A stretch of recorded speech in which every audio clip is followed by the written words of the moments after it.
Hello दोस्तों, नमस्कार। आइए स्टार्ट करते हैं 11th ऑफ मई का फर्स्ट एडिटोरियल। टाइटल आपको दिया है मेजरिंग द चेंज। तो मेज़र का मतलब होता है मापन करना, चेंज का मतलब होता है बदलाव। चेंज यहाँ पे नाउन होगा। क्यों होगा? क्योंकि डिटरमिनर के बाद में है। डिटरमिनर के बाद में अगर एक शब्द आपको दे रखा है तो वो निश्चित रूप से नाउन कहलाएगा। ठीक है, तो यहाँ पे द के बाद चेंज है तो चेंज नाउन है, मेज़र यहाँ पे वर्ब के रूप में है।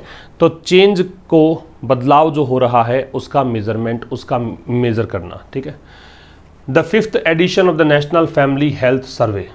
तो ये 5वां संस्करण है, एडिशन है किसका? इस सर्वे का। प्रोवाइड्स इसकी वर्ब हो गई। ये सर्वे प्रोवाइड करता है अ वैल्यूबल इंसाइट। वैल्यूबल मतलब बहुमूल्य, और इंसाइट का मतलब लिख लीजिएगा अंडरस्टैंडिंग होता है। ज़्यादा वर्ड्स नहीं मिलेंगे आज के एडिटोरियल में, इसीलिए मैंने जो वोकैब वाली स्लाइड है वो नहीं दी आज। अंडरस्टैंडिंग को कह सकते हो, परसेप्शन को कह सकते हो, या फिर डिसर्नमेंट को बोल सकते हो, DISCERNMENT। और इंसाइट के साथ में इनटू लगेगा, ये ध्यान रखना है आपको। ठीक है, तो अंडरस्टैंडिंग, परसेप्शन, डिसर्नमेंट, ये सब इसके सिनोनिम्स होंगे। तो 5वां जो संस्करण है इस सर्वे का, वो एक बहुमूल्य समझ विकसित करता है, या फिर एक कहें कि एक प्रकार का आपको मतलब बताता है कि भी इस बारे में थोड़ा गहनता से बताता है क्या changes underway in Indian society की, भारतीय समाज में कैसे कैसे बदलाव चल रहे हैं। बदलाव अंडरवे हैं मतलब उन बदलावों में लगातार प्रोग्रेस जारी है, समय बदल गया है, कैसे बदला है वो आगे हम डिस्कस करेंगे। इट थ्रोज लाइट, इट आ रहा है इस 5th एडिशन के लिए जो 5वां संस्करण है। थ्रो लाइट का मतलब होता है प्रकाश डालना, एक्सप्लेन करना। ये बताता है ऑन ट्रेडिशनल पैरामीटर्स। ट्रेडिशनल का मतलब पारंपरिक, पैरामीटर्स का मतलब मापदंड होता है। फॉर इंस्टेंस, उदाहरण के लिए, इम्यूनाइजेशन अमंग चिल्ड्रन। ठीक है, ये बताता है कि टीकाकरण, इम्यूनाइजेशन मतलब वैक्सीनेशन, किसमें? बच्चों में। फॉर इंस्टेंस का मतलब उदाहरण के लिए होता है birth in registered hospital facilities. ठीक है, तो किसमें? रजिस्टर्ड हॉस्पिटल जो फैसिलिटीज़ है उसमें जन्म। एंड न्यूट्रिशनल लेवल्स, और पोषण का जो स्तर है उनके बारे में बताता है। तो ये जो 5वां संस्करण है ये लाइट थ्रो करता है किस पर? लाइट थ्रो मतलब प्रकाश डालना, एक्सप्लेन करना, समझाना। तो ट्रेडिशनल पैरामीटर्स हैं उन पर प्रकाश डालता है, जैसे कि इम्यूनाइजेशन की बात कर लो बच्चों में, या रजिस्टर्ड हॉस्पिटल फैसिलिटीज़ में बर्थ की बात कर लो, या न्यूट्रिशन लेवल्स की बात कर लो। While there is a general improvement in these parameters. While जो है वो कंजंक्शन होता है, दो अलग अलग क्लॉजेज को जोड़ने का काम करता है। दोनों क्लॉजेज एक दूसरे के विपरीत होते हैं। ठीक है, तो जो ऑल्दो या दो करता है काम, वही काम वाइल करेगा। तो while there is a general improvement, तो ये तो कंजंक्शन हो गया। तो देयर से जो स्टार्ट होता है सेंटेंस, उसमें इन्वर्जन लगाते हैं। इन्वर्जन का मतलब क्रिया है वो सब्जेक्ट से पहले आती है। तो यहाँ पे अ जनरल इम्प्रूवमेंट है वो सब्जेक्ट है, इसकी वर्ब है वो इज है। तो यद्यपि एक जनरल इम्प्रूवमेंट आया है, एक सामान्य सा सुधार आया है इन मापदंडों में। दीज के साथ में नाउन है वो कैसी लगती है? Plural. This, that, these, those, ये चार जो है वो डेमोन्स्ट्रेटिव होते हैं, चाहे वो एडजेक्टिव हो या प्रोनाउन हो। अगर आगे नाउन है तो वो एडजेक्टिव्स हैं, जैसे यहाँ पे देखो नाउन दे रखा आगे, तो ये एडजेक्टिव हो गया, तो डेमोन्स्ट्रेटिव एडजेक्टिव है। दीज और दोज के साथ में नाउन है वो प्लूरल आती है। ठीक है, तो एक सामान्य सा इंप्रूवमेंट आया है इन पैरामीटर्स में, इन मापदंडों में। There were mixed signals in nutrition. तो कह रहा फिर भी एक तरफ तो क्या है, हमने कहा कि इन पैरामीटर्स में कुछ सुधार आया है, वहीं मिक्स्ड सिग्नल्स एंड न्यूट्रिशन की अगर बात करें, पोषण के स्तर की बात करें, तो वहाँ पे मिक्स्ड से हैं, सुधार भी हुआ है तो कहीं गिरावट भी आई है, उसकी बात कर रहे हैं। मिक्स्ड सिग्नल्स की वर्ब है वो वर है। यहाँ भी देयर से स्टार्ट था तो इन्वर्जन लग गया, पहले क्रिया है उसके बाद में सब्जेक्ट है। मिक्स्ड यहाँ पे एडजेक्टिव होगा, सिग्नल्स यहाँ पे नाउन होगा।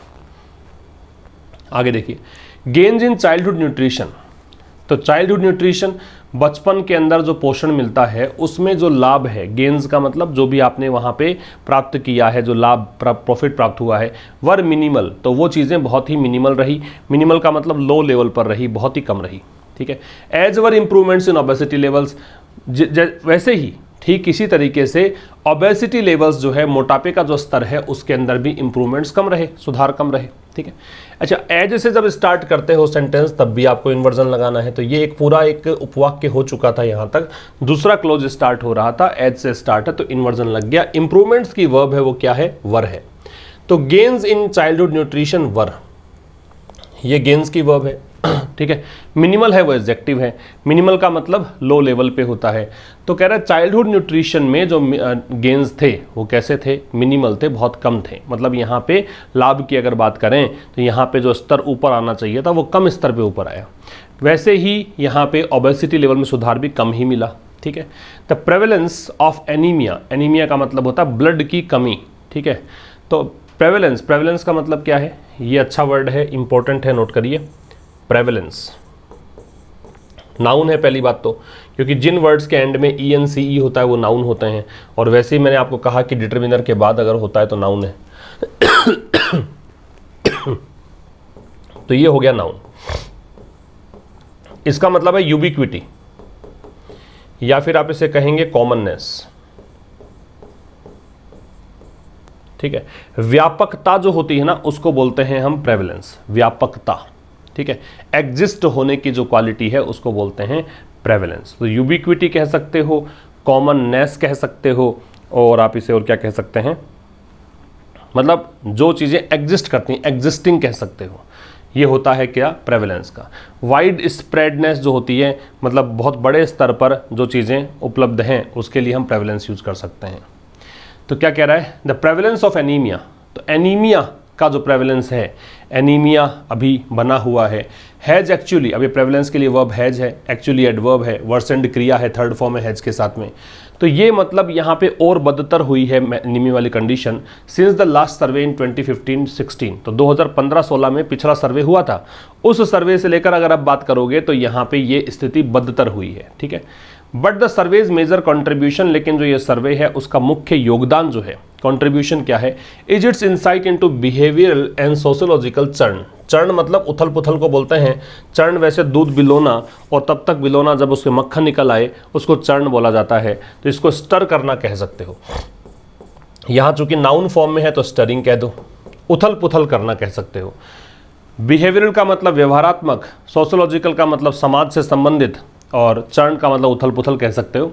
तो इस सर्वे का मुख्य कंट्रीब्यूशन ये रहा कि इसने मतलब पूरा एक अंडरस्टैंडिंग विकसित की है इस क्षेत्र में।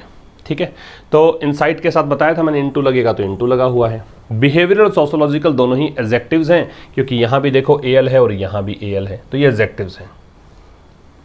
क्विज ऑफ द डे, पिछला जो सेशन था हमारा उसमें मैंने प्रश्न पूछा था आपसे, जेस्चर का सिनोनिम पूछा था, और जेस्चर का सिनोनिम आंसर था सिग्नल। ठीक है। जेस्चर का सिनोनिम क्या होता है, सिग्नल, साइन। तो ये आंसर था, लगभग के सही थे आंसर्स। आज का प्रश्न है ड्रॉ ऑन का सिनोनिम बताना है, ड्रैग, यूटिलाइज, कॉक्स या स्वे। इसका आंसर दीजिए, ज़रूर से एक लाइक करके जाएं और ज़रूर से सेशन को शेयर करें अधिक से अधिक। इस सेशन का PDF आपको सुबह उपलब्ध करवाया जा चुका है टेलीग्राम चैनल पर। तो वो टेलीग्राम चैनल आशीष क्लासेस के नाम से ही है, डिस्क्रिप्शन में लिंक भी है, वहाँ से आप पहले इसको पढ़ कर आ सकते थे। पहले पढ़ लोगे, पहले से वोकैब को नोट कर लोगे, उसके बाद ये सेशन देखोगे तो आपकी जो गति है सीखने की वो दुगुनी तिगुनी हो जाएगी। तो इस प्रोसेस से चलें। दूसरा, वहाँ पे क्विजेज़ भी मिलते हैं, आप टेलीग्राम चैनल पे हर दिन 10 से 15 क्वेश्चंस मिलते हैं, उन क्वेश्चंस को अटैम्प्ट करें, वो बहुत फ्रूटफुल होगा। तीसरी बात, आपको एक एप्लीकेशन है आशीष क्लासेस के नाम से, उसको डाउनलोड करना है। वहाँ मेंस का बैच चल रहा है SSC मेंस के स्टूडेंट्स के लिए, और वो केवल SSC मेंस के लिए नहीं है, NDA की तैयारी करते हैं, CDS की तैयारी करते हैं, या SSC के लिए प्रीलिम्स की तैयारी करते हैं, उन सभी के लिए बहुत उपयोगी बैच है। 50 क्वेश्चंस पर सेशन हम डिस्कस करेंगे, 100 वीडियोज़ आपको वहाँ पर मिलने हैं। तो बहुत ही खास प्रकार का कोर्स है। एक ग्रामर का कोर्स भी वहाँ पर उपलब्ध है, कुछ ई-बुक्स भी उपलब्ध हैं, वो सारे आप विजिट कर सकते हैं। आइए स्टार्ट करते हैं, आगे बात करते हैं। When highlights were made public last year, तो जब हाइलाइट्स को पब्लिक किया गया, पब्लिक करने का मतलब सार्वजनिक किया गया, हाइलाइट्स का मतलब जो मुख्य अंश थे उसकी बात कर रहा है। तो पिछले साल जब हाइलाइट्स को क्या किया गया, पब्लिक, तो ये वर मेड पैसिव वॉइस बना रहा है, ये इसकी वर्ब है। द फोकस वॉज, तो फोकस किस बात पर था, फोकस के लिए ऑन लगेगा, फोकस की वर्ब वॉज है। तो फोकस इस बात पर था, India's declining total fertility rate, कि भारत में जो जन्म दर है वो डिक्लाइन हो रही है, गिरावट उसमें आ रही है। डिक्लाइनिंग मतलब गिरती हुई, टोटल मतलब कुल, फर्टिलिटी रेट का मतलब हो गया प्रजनन दर। ठीक है। That had for the first time in the countries history, जो कि for the first time in the countries history, जो देश के इतिहास में पहली बार, इस लाइन को हटा दें तो हेड के साथ डिप्ड, ये थर्ड फॉर्म दे रखी है। डिप का मतलब गिरावट आना होता है, डिक्लाइन होना होता है, तो ये पहली बार इसमें डिक्लाइन हुआ है। टू बिलो, और कहाँ तक पहुँच गया है, बिलो लेवल में नीचे के लिए यूज़ करते हैं और लेवल में ऊपर के लिए अबव लगाते हैं, ठीक है। तो ये कहाँ तक गया है, रिप्लेसमेंट लेवल तक, मतलब जो रिप्लेसमेंट लेवल का मतलब वो स्तर जो कि इसको रिप्लेस करता उससे भी नीचे चला गया है, या फिर कहें कि टोटल जो TFR है, टोटल फर्टिलिटी रेट है, वो 2.1% के स्तर पर पहुंच गई, ठीक है। फिर समझिए, तो कह रहे जब हाइलाइट्स को पब्लिक किया गया था पिछले साल, जब NFHS सर्वे है ये, तो इसका जो मुख्य अंश थे उनको पब्लिक किया गया था पिछले साल, तो वहाँ पे फोकस ये था कि भारत की जो गिरती हुई, डिक्लाइनिंग प्रेजेंट पार्टिसिपल है, एग्जेक्टिव फॉर्म में है, तो ये गिरती हुई जो प्रजनन दर है उसको बताना था, जो कि पहली बार देश के इतिहास में गिरी है और कहाँ तक पहुँची है, बिलो पहुँच गई है, एक बिलो लेवल पे पहुँच गई है, और वो 2.1 जो है उससे नीचे पहुँच गई है। If the trend were to persist, conditional sentence बना रहा है, ये सब्जेक्टिव मूड है, ट्रेंड के साथ वैसे तो वॉज लगता है लेकिन इफ लगा रखा है, सपोजिशन है, कल्पना है, ठीक है, तो इसके लिए वर का प्रयोग करेंगे। परसिस्ट का मतलब कंटिन्यू करना होता है, जारी रहना। तो यदि ये ट्रेंड जारी रहा, मान लो कि ये जो प्रजनन दर है गिरती रही इसी तरीके से, India's population was on the decline in line with what has been observed in developed countries, तो कह रहा है भारत की जनसंख्या जो है वॉज ऑन द डिक्लाइन, वो गिर रही थी, किसके अकॉर्डिंग, इन लाइन विद का मतलब होता है in accordance with, in line with का मतलब है इन अकॉर्डेंस विद, ठीक है। व्हाट हैज़ बीन ऑब्जर्व्ड, जो कि ऑब्जर्व किया गया है, इन डेवलप्ड कंट्रीज, विकसित राष्ट्रों के अंदर, एंड थियोरिटिकली और सैद्धांतिक रूप से, मीन्स इम्प्रूव्ड लिविंग स्टैंडर्ड, इसका मतलब ये हुआ कि लिविंग स्टैंडर्ड इम्प्रूव हुआ है पर कैपिटा, प्रति व्यक्ति, एंड ग्रेटर जेंडर इक्विटी, और कहीं ज़्यादा यहाँ पे जेंडर इक्विटी, इक्विटी का मतलब समानता होती है, मतलब एक प्रकार से भेदभाव नहीं होने की जो स्थिति है उसको बोलते हैं इक्विटी, तो जेंडर इक्विटी कहीं ज़्यादा देखने को मिली है। तो यदि ट्रेंड जो है ये परसिस्ट करता है, कंटिन्यू करता है, भारत की जनसंख्या डिक्लाइन पर थी, भारत की जनसंख्या गिर रही थी, किसके अकॉर्डिंग, जैसा कि ऑब्जर्व किया गया था विकसित देशों में, उसके अकॉर्डिंग, ठीक है। और इसका मतलब ये है, थियोरेटिकली इसका मतलब ये है कि लिविंग स्टैंडर्ड सुधर रहा है और ग्रेटर जेंडर इक्विटी आ रही है, इसलिए ये गिरावट आ रही है। बिकॉज दिस TFR, देखो बिकॉज और बिकॉज ऑफ दो चीज़ें हैं, बिकॉज होता है वो कंजंक्शन होता है, और बिकॉज ऑफ होता है ये प्रेपोजिशन होता है। बिकॉज कंजंक्शन है, बिकॉज ऑफ प्रेपोजिशन है। तो because this TFR had been achieved across most states, अब कह रहा है कि क्योंकि जो TFR जो है had been achieved, passive voice हो गया, इसको अचीव किया गया था सभी राज्यों में, ठीक है, अक्रॉस मोस्ट स्टेट्स, अधिकांश राज्यों में इसको अचीव कर लिया गया था। टू नोटेबल एक्सेप्शंस, लेकिन जो दो मुख्य, नोटेबल मतलब मैन, दो मुख्य अपवाद जो हैं वो कौन है, सबसे ज़्यादा आबादी वाले, पॉपुलस जो शब्द है वो घनी आबादी, थिकली पॉपुलेटेड को बोलते हैं, पॉपुलस, इसका मतलब होता है थिकली पॉपुलेटेड, घनी आबादी वाला, ठीक है भाई। अच्छा जी, एक पॉपुलर शब्द होता है, पॉपुलर जो शब्द होता है इसका मतलब फेमस है, और पॉपुलस जो शब्द है इसका मतलब घनी आबादी वाला है। ये कई बार कंफ्यूजिंग वर्ड्स आपसे एग्जाम में पूछ लेते हैं, तो वहाँ पे ये देख लेना आपको, है ना। तो दो जो मुख्य एक्सेप्शंस हैं, अपवाद हैं, वो कौन से हैं, बीइंग यहाँ पे मतलब इज के तरह, आर के तरह पढ़ो, तो दो मुख्य अपवाद जो हैं, आर मान लो इसको क्योंकि बी की फॉर्म है, वो हैं सबसे ज़्यादा घनी आबादी वाले राज्य उत्तर प्रदेश और बिहार, ठीक। तो कह रहे हैं ये जो TFR है, टोटल फर्टिलिटी जो रेट है, ये इसको अचीव किया गया था सभी राज्यों में, दो ही अपवाद रहे, यूपी और ये जो आपका क्या बोलते हैं बिहार है, इन दोनों राज्यों को छोड़कर बाकी सबके अंदर TFR मतलब टोटल फर्टिलिटी डाउन आ गई। इट वॉज ऑल्सो एविडेंस, तो ये बात भी एविडेंस, मतलब अब यहाँ पे ऑल्सो एविडेंस ना आके इसकी जगह ये आना चाहिए था एविडेंट, ये गलत दे रखा है, इसकी जगह एविडेंट आना चाहिए, क्योंकि ये वॉज लिंकिंग वर्ब है, इसके बाद में कॉम्प्लीमेंट आएगा, हालांकि एविडेंस नाउन है, कॉम्प्लीमेंट होता है, लेकिन इसकी जगह आपको एडजेक्टिव लगाना चाहिए था, एडजेक्टिव होगा एविडेंट, स्पष्ट होना, ऑब्वियस होना, अपेरेंट होना।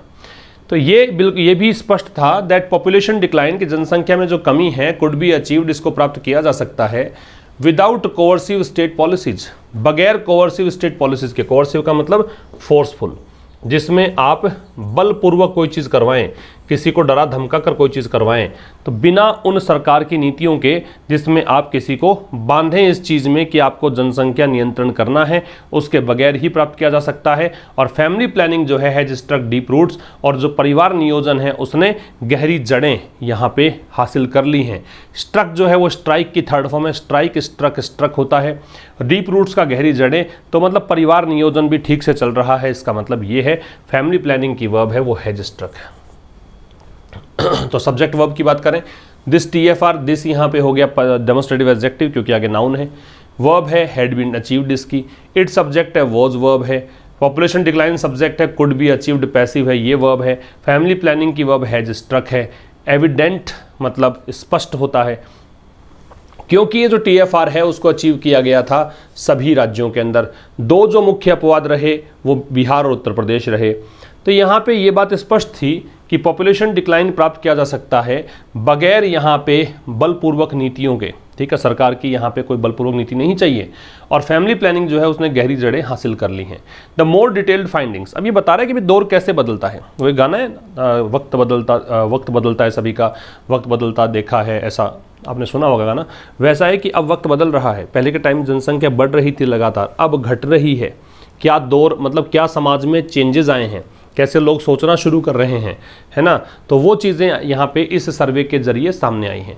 द मोर डिटेल्ड फाइंडिंग्स, जो अधिक फाइंडिंग्स का मतलब है जो भी आपने सर्वे के दौरान पाया है, जो भी आपने सामने लेकर आए हो वो फाइंडिंग्स हैं। डिटेल्ड एडजेक्टिव है मतलब बहुत गहरे तरीके से आपने जो वर्णन किया है उसको डिटेल्ड बोलेंगे।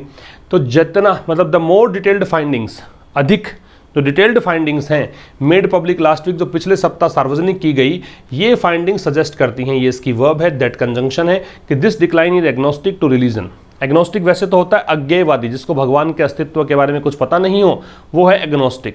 लेकिन यहाँ पे एग्नोस्टिक है वो एडजेक्टिव है और इसका मतलब है कि डाउटफुल रहना, या कोई चीज़ के बारे में आप यूँ कह दो कि नॉन कमिटल रहना, है ना, डाउटिंग या नॉन कमिटल को बोलते हैं एग्नोस्टिक। ये जो डिक्लाइन है, दिस यहाँ पे डेमोस्ट्रेटिव एडजेक्टिव है क्योंकि इसके बाद भी नाउन है, जैसे यहाँ पे देखो नाउन था वैसे यहाँ भी नाउन है, तो डेमोस्ट्रेटिव एडजेक्टिव है। इज यहाँ पे लिंकिंग वर्ब है, एग्नोस्टिक एडजेक्टिव है। एग्नोस्टिक का मतलब है डाउटिंग, मतलब संशयवादी कह सकते हो इसके बारे में, टू रिलीजन। और ये जो डिक्लाइन है ऐसा नहीं है कि किसी धर्म विशेष को लेकर है, सभी धर्म की बात कर रहे हैं अपन, है ना। तो अधिक डिटेल्ड फाइंडिंग्स यहाँ पे सामने आई जो पिछले सप्ताह सार्वजनिक की गई, उसमें बताया गया, सर्वे की फाइंडिंग्स से, सर्वे में जो कुछ भी सामने आया उसकी बात है, तो वो यहाँ पे संकेत देती है, सजेस्ट करती है कि ये जो डिक्लाइन है एग्नोस्टिक टू रिलीजन, मतलब इसमें कोई रिलीजन विशेष की बात नहीं है, कोई भी धर्म की बात कर लो। जैसे हम कहते हैं कि भी इस्लाम धर्म के अंदर बात करें तो उसके एग्जाम्पल्स आपको आगे मिल जाएंगे, तो उससे लेना देना नहीं है। इनडिफरेंट है मतलब धर्म की बात नहीं है, ये मान लो, इनडिफरेंट न्यूट्रल को आप कह सकते हैं agnostic. The fertility rate among Muslims dipped, जो मुस्लिम्स की बात है उनमें जो प्रजनन दर है वो यहाँ पे गिरी है, कहाँ तक, यहाँ तक। कब की बात है, 19 से लेकर 2021, और पहले कितना था, 15-16 में 2.6 था।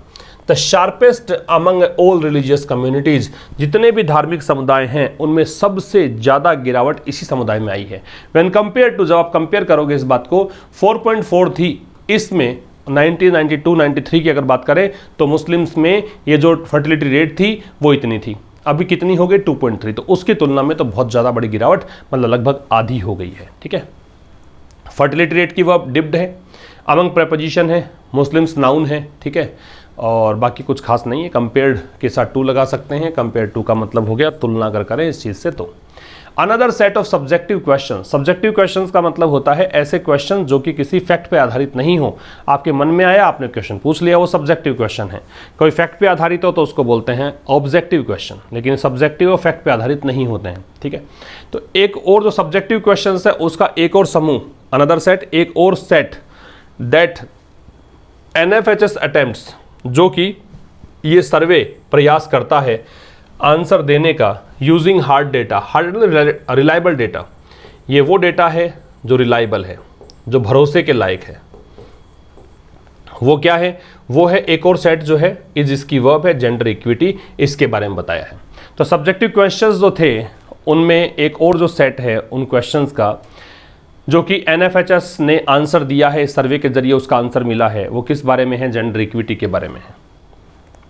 Less than 1/3 of married women are working, कह रहा है कि 1/3 से कम जो विवाहित महिलाएं हैं वो कामकाजी हैं, काम कर रही हैं, और 44% जो है उनको आज़ादी नहीं है किस चीज़ की, गो टू मार्केट अलोन, कि वो अकेले बाजार चली जाए। ठीक है, तो अ थर्ड, 1/3 इसकी वर्ब जो है, मतलब मैरिड वीमेन जो है, अब यहाँ पे अ थर्ड हो, 2/3 हो, है ना, 3/4 हो, ये फ्रैक्शनल जो होते हैं, जो भिन्न संख्याएं होती हैं, इनमें आपको देखना है कि आगे नाउन कैसा है। यहाँ पे विमेन है, प्लूरल नाउन है, तो आगे वर्ब भी प्लूरल है, आर है। अगर वुमन होता, मतलब अभी तो नहीं हो सकता है, लेकिन मैं बता रहा हूँ एग्जाम्पल कि अगर सिंगुलर नाउन होती यहाँ पे, तो फिर आपको वर्ब भी सिंगुलर लगानी पड़ती है। ठीक है, तो कह रहा less than, less degree comparative है किसकी, लिटिल की। लिटिल होती है पॉजिटिव, लेस होती है कंपैरेटिव, और लिस्ट होती है सुपरलेटिव। ठीक है, डिग्री कंपैरेटिव है, इस कारण देन लगता है, तो ये देन लगाया हुआ है। तो 1/3 से कम महिलाएं हैं, मैरिड वुमेन की बात कर रहा है, विवाहित महिलाओं की बात कर रहा है, जो कि वर्किंग है, और लगभग नियरली मतलब अप्रोक्सीमेटली लगभग इतनी महिलाएं हैं जिनको फ्रीडम है किसकी, बाजार अकेले जाने की। हाउएवर, हालांकि 80% से थोड़ा सा ज़्यादा, अ लिटिल मोर ओवर, थोड़ा सा ज़्यादा 80% से, हैव सेड उन्होंने कहा है। अभी हालांकि इसलिए कहा क्योंकि ये तो नेगेटिव बात हो गई। ठीक है, क्योंकि वक्त बदल रहा है तो इनकी स्थिति सुधरनी चाहिए थी, महिलाओं की स्थिति सुधार आना चाहिए, लेकिन वो सुधार नहीं है। फिर भी अब यहाँ पे थोड़ा पॉजिटिव एस्पेक्ट है कि 80% से अधिक जो महिलाएं हैं उन्होंने कहा है। अब यहाँ पे 80% से अधिक के लिए हैव सेड आ रहा है। दैट कंजंक्शन है कि दे यहाँ पे उन महिलाओं के लिए है। कैन रिफ्यूज़, वो इनकार कर सकती हैं। Demands for sex from there husband, कि अगर उनके हस्बैंड सेक्स की डिमांड करते हैं तो उसको वो इनकार कर सकती हैं, रिफ्यूज़ कर सकती हैं। दिस इज इम्प्लीकेशंस, इम्प्लीकेशन का मतलब हिडन मीनिंग होता है। ठीक है, अब अगर वो इनकार कर दें तो इसका मतलब कह रहा है लेखक कि भाई इसका इम्प्लीकेशन ये हो सकता है कि लीगल क्वेश्चंस बनते हैं, कुछ न्यायिक प्रश्न बनते हैं जो इर्द गिर्द होंगे मैरिटल रेप के। मैरिटल रेप का मतलब है विवाहित महिला जो कि अपने पार्टनर की मतलब जो हस्बैंड है वो अपने पत्नी के कंसेंट के बगैर अगर सेक्सुअल रिलेशन बनाता है तो उसको मैरिटल रेप कहा जाता है। तो दिस हैज इम्प्लीकेशन, दिस यहाँ पे सब्जेक्ट हो गया, है जिसकी वर्ब हो गई, इम्प्लीकेशंस यहाँ पे नाउन हो गई। तो ये इसका हिडन मीनिंग ये निकलेगा कि यहाँ पे लीगल क्वेश्चंस का आधार बन गया, कुछ न्यायिक प्रश्न यहाँ पे पूछे जाएंगे किसके इर्द गिर्द, मैरिटल रेप के इर्द गिर्द। ठीक है, ओनली 72% ऑफ इंडियन मैन, केवल 72% ऐसे पुरुष हैं जो कि सोचते हैं कि it is not right to coerce, कि फोर्स करने का अधिकार उनको नहीं है। कोर्स का मतलब है फोर्स करना, कंपेल करना, कंपेल मजबूर करना, फोर्स करना, मजबूर करना। ठीक है, तो केवल 72% ऐसे भारतीय पुरुष हैं जिनको लगता है कि उनका अधिकार नहीं है फोर्स करने का, थ्रेटन धमकाने का, और यूज फोर्स या बल का प्रयोग करने का ऑन ए वुमन, एक महिला को, इफ डिनाइड सेक्स, यदि उसने सेक्स करने से मना कर दिया तो। विच अगेन पॉइंट्स टू, और फिर ये जो पॉइंट है ये फिर से पॉइंट टू मतलब इशारा करना होता है द वास्ट टेरिटरी, वास्ट का मतलब बहुत बड़ी, टेरिटरी मतलब एरिया, क्षेत्र को बोलते हैं, that needs to be covered in educating man. तो ये एक ऐसा क्षेत्र है, बहुत बड़ा क्षेत्र है जिसको की ज़रूरत है किस चीज़ की, कवर किए जाने की, किस चीज़ के लिए, कि पुरुषों को शिक्षा दें अबाउट इक्वालिटी, बराबरी के बारे में, चॉइस, कि भाई कोई भी है उसकी चॉइस हो सकती है, और फ्रीडम हो सकती है मैरिज में। विवाह का मतलब ये नहीं कि पुरुष हावी रहेगा महिला पर, महिला को भी फ्रीडम है, चॉइस है, इक्वालिटी है। ठीक है, तो ओनली 72% जो है इसकी वर्ब जो है, मतलब इंडियन मैन का 72% है तो इसकी वर्ब है वो थिंक है। मैंने कहा था कि इसके बाद का नाउन डिसाइड करेगा कि वर्ब कैसी आएगी, तो मेन है वो प्लूरल है तो आगे वर्ब भी प्लूरल है। इट की वर्ब है इज है, ये मैंने हाईलाइट नहीं किया, इट की वर्ब इज है। यहाँ पे विच है, ये रिलेटिव प्रोनाउन है, इसकी वर्ब पॉइंट्स टू है, पॉइंट पे टू लगेगा। दैट है वो टेरिटरी के लिए है, इसकी वर्ब नीड्स है। ठीक है, टू बी कवर्ड है पैसिव वॉइस है। आगे देखिए, this question made it for the first time, make it जो है इसका मतलब पॉसिबल करना, किसी चीज़ में सफल होना। तो ये जो प्रश्न है पहली बार सामने आया है इन द फैमिली हेल्थ सर्वे, है ना, फैमिली हेल्थ सर्वे में। एज डिड अनदर क्वेश्चन, जैसे कि एक और प्रश्न आया। ठीक है, जैसे कि एक और प्रश्न आया तो एज से स्टार्ट हुआ तो देखो अनदर क्वेश्चन की वर्ब डिड है, इन्वर्जन लग गया। तो एज से सेंटेंस स्टार्ट करोगे तब भी इन्वर्जन लगेगा। तो ये एक और मतलब क्या है, एक और यहाँ पे क्वेश्चन है जो संभव हो पाया पहली बार फैमिली हेल्थ सर्वे में। जैसे कि एक और प्रश्न हुआ, अनदर के साथ नाउन है वो कैसी आती है, सिंगुलर आती है, याद रखिएगा। About the number of registered births and deaths in the family survey, वो प्रश्न क्या है, इसके बारे में, संख्या के बारे में, कि रजिस्टर्ड बर्थ्स और डेथ्स जो हैं उसके बारे में इन द फैमिली सर्वे में। ठीक है, मल्टीपल सर्वेज, मल्टीपल मतलब आप कह सकते हो अनेकों सर्वेज। जैसे कि इसका पूरी एग्जांपल देने के लिए करते हैं, अब सर्वे के नाम हैं, ये सर्वे मान लो, ये मान लो, सेंसस का जनगणना की बात है, labour survey, economic surveys and ways of interrogation, और जो पूछताछ के तरीके हैं आर, अब ये सर्वेज की वर्ब है आर, ये ज़रूरी है फॉर इनसाइट, ताकि हमें अंडरस्टैंडिंग डेवलप हो एक देश के बारे में, जो देश इतना विशाल है और कॉम्प्लेक्स है, मतलब कॉम्प्लिकेटेड है एज इंडिया, जैसे कि भारत है। भारत जैसे विशाल देश में, भारत जैसे ऐसे देश जहाँ पे कॉम्प्लेक्सिटीज़ बहुत ज़्यादा हैं, वहाँ पे ऐसे सर्वेज बहुत ज़रूरी हैं हमें किसी देश को समझने के लिए। The centre should invest more substantially, substantially मतलब है कंसिडरेबली, बहुत ज़्यादा, कंसिडरेबली। तो केंद्र सरकार जो है उसको बहुत ज़्यादा यहाँ पे इन्वेस्ट करना चाहिए, कहीं ज़्यादा इन्वेस्ट, कहीं ज़्यादा ध्यान देना चाहिए इन इम्प्रूविंग द रिलायबिलिटी। देर आ रहा है इन सर्वेज के लिए, रिलायबिलिटी मतलब उनका भरोसा, मतलब कहें कि और इसमें सारगर्भिता हो, और इसके अंदर कहें कि सब्सटेंशियल डेटा हो, हार्ड डेटा हो, उसको इम्प्रूव करने के लिए इनको ज़्यादा ध्यान देना चाहिए। तो ये था आज के इस सेशन में। मिलेंगे अब कल एक नए सेशन के साथ ठीक शाम 5 बजे। तब तक के लिए नमस्कार, थैंक यू वेरी मच।